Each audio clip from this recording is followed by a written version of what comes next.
Joining me on the program now from the New Zealand Christian Network, Reverend Dr. Malcolm Falloon. Kia ora, how are you? Kia ora, Andrew. This is an important topic, and hey, great article that you've written on this one. It is good news, bad news. Prayer in our workplaces, great. Who are we praying to, especially if we don't speak the Reo? That's a little bit more spiritually problematic, right?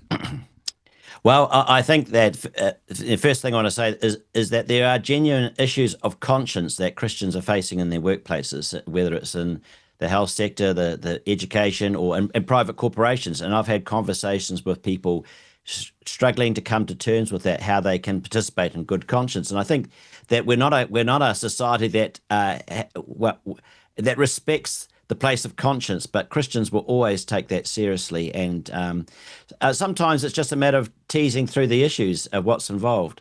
Because the irony of it, as you point out in the introduction, is that Karakia before a meeting is very much a Christian Maori practice. Yep. And I know that just a Christian practice, I wouldn't dream of running a church meeting. Well, if I tried to run a church meeting without praying first, I would be interrupted. Yes, yeah, and put in my place. Rightly so in that regard. So, yeah, there is much to celebrate here. Just wanting to dive into the history a little bit. Was Karakia a part of a pre-colonial Maori tradition? Has it always been the case, or are we doing a little bit of historical revisionism here?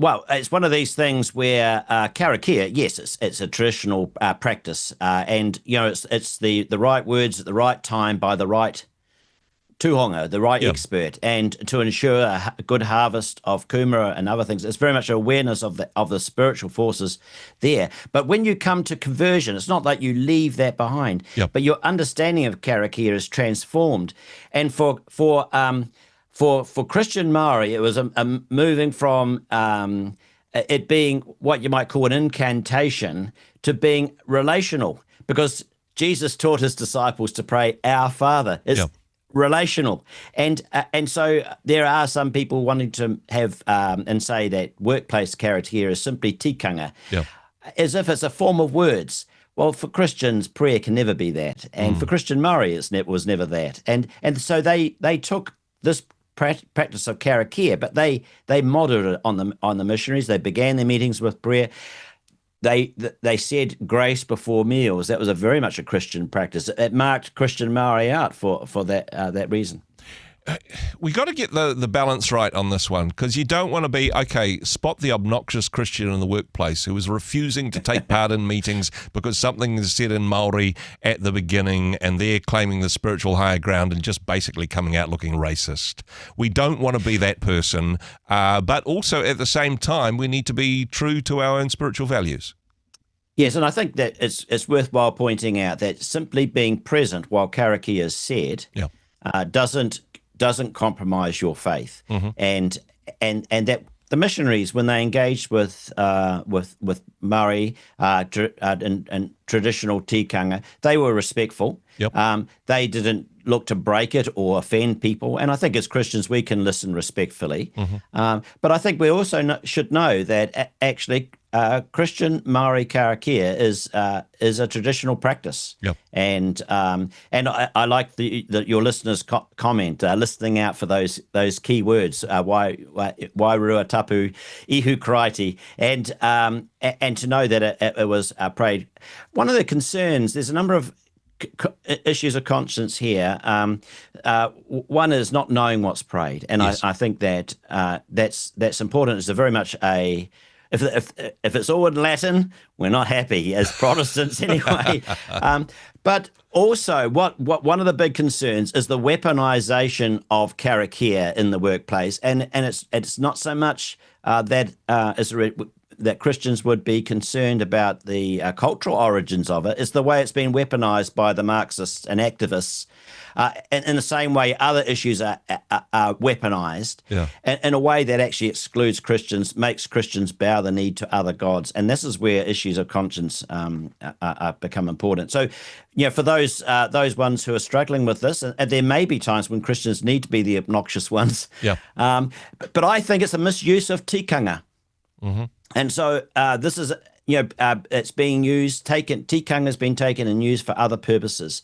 Some of it's to promote the language, which of course that's fine. Fantastic, We're happy for the language to be promoted, but when it's to bring about other cause like decolonization or the promote intersectionality and other things, and to be marginalized as a Christian in the workplace, Christians are always going to resist that.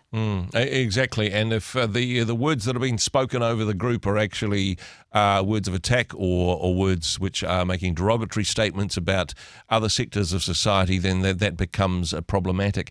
Is there an opportunity, though, Malcolm, for us to take the initiative in this? Yes, to perhaps move slightly beyond Wairua Tapu and Ihu Karaiti in terms of our understanding of the reo, or even, look, it will depend on the workforce, but if there's a group of people and they're starting with a karakia, could you volunteer to be the person that starts the meeting with a karakia? I think your colleagues are going to be grateful for somebody who they know and trust and they respect to take that upon themselves, and to do it in a way that's meaningful. They may not fully embrace it, but if it's meaningful for you praying it, and this is where Christians, I think we can respect Te Reo Maori. We can actually learn a prayer we're happy with. In my article, I suggest one from the Anglican prayer book, which I think would always be acceptable. It is a little bit of effort. We've got to be prepared to stumble on a foreign language, and also provide the translation for people. But I think that's a challenge for Christians to rise to. I remember, I hear stories. I don't know fully about it, but Robert Laidlaw setting up farmers in New Zealand, and as a Christian principles, Christian man. Prayer, Bible study was a part of the business world. And I don't want to secularize the workplace and say you can't have prayer in the workplace, when actually Christians want to have prayer in the workplace, because business is spiritual too. And Christians need to see their work in the business world as part of their spiritual vocation, and prayer's got to be part of that. And maybe this is an opportunity because, a couple of things here. Firstly, if people at work know that you're a Christian, if they don't, that's another conversation that maybe you should be a little bit less subtle. And there's an opportunity to do karakia. Then often it is the case. They go, oh gosh, this is awkward. And then they look to the person in the workforce that knows that they're a Christian. Here's an opportunity to step up. And honestly, if somebody else is leading that, then I love Christine's idea from the beginning of this conversation. You may not be able to agree with it, but you can pray your own prayer to your own faith in this space, and then loudly say Ameni at the end of your own prayer. You don't necessarily to agree with the words that somebody else is speaking, correct?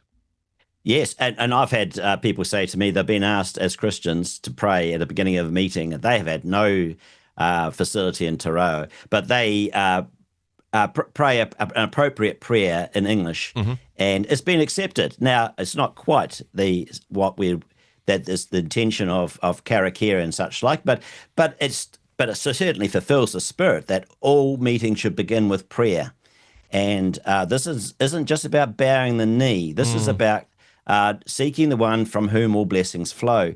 You see, the other gods that might want to intrude, they actually scatter and divide. True unity, true purpose, true prosperity comes through the lordship of Christ, and that's what Christians can bring to the workplace. Some challenges, but also some wonderful opportunities in this space. Now, I mentioned that you've written an article on this one, which goes a bit deeper into some of the fishhooks, some of the challenges here. If people wanted to have a read of that and prayerfully consider how to respond, what's the best way of connecting with that material, Malcolm?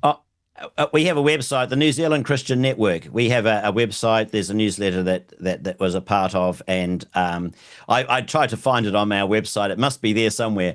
But send a comment in the bottom on the website. Where is that article? You haven't got it up yet. Exactly. So, we can link through from the YouTube page as well to help people out in that regard. But hey, Malcolm, thank you for the work that you do. I very much appreciate this conversation. Thanks for joining us. Thank you. Hey, thanks very much for joining us in the Rhema studio. Thanks very much for watching the interview.